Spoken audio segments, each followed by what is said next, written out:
আজকে তোমরা অনেক কিশোর নওজোয়ান ছেলে, পৃথিবীর মুসলমানদের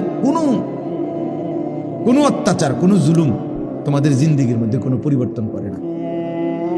তোমরা অনেক ছেলে ভাবতেছ এই তোমাদের এই রং তামাশার এই জিন্দেগি, নিজের মতো করে সাজতেছ, নিজের পছন্দ মতো চুল রাখতেছ, নিজের মতো করে নারী, ছবি, মোবাইল, অশ্লীল দৃশ্য, নিজের মতো করে চলতেছ, খাইতেছ, ঘুমাইতেছ।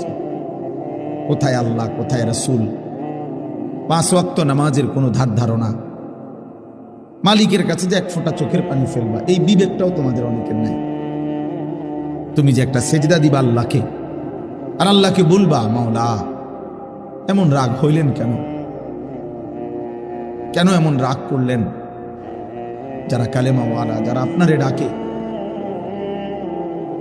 যারা আপনাকে ডাকে, আপনি তাদের উপরে এভাবে রক্ত ঝরছে, আপনি তো দেখছেন মাওলা।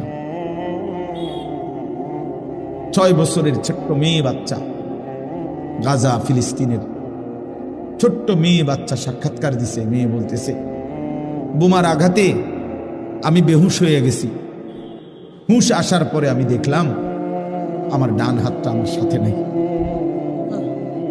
আমার হাত কোথায় উড়ে গেছে আমি জানি না, আমি আর আমার হাতটা খুঁজে পাচ্ছি না।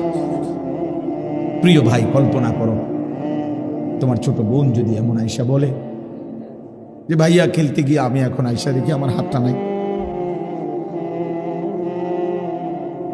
এক বাচ্চা তো এটা বলতে পারে যে আমার খেলনা পাচ্ছি না, আমার একটা জুতা পাইতেছি না, বাচ্চারা এগুলো বলে। কিন্তু এক মুসলমানের বাচ্চা মেয়ে বলতেছে আমি আমার হাতটাই খুঁজে পাচ্ছি। পাখির মতো বোমার আঘাতে, জীবন্ত মুসলমান বোমার আঘাতে পাখির মতো শূন্যে উড়ে এরপরে শরীরটা টুকরা টুকরা হয়ে ছিন্ন ভিন্ন হয়ে গেছে।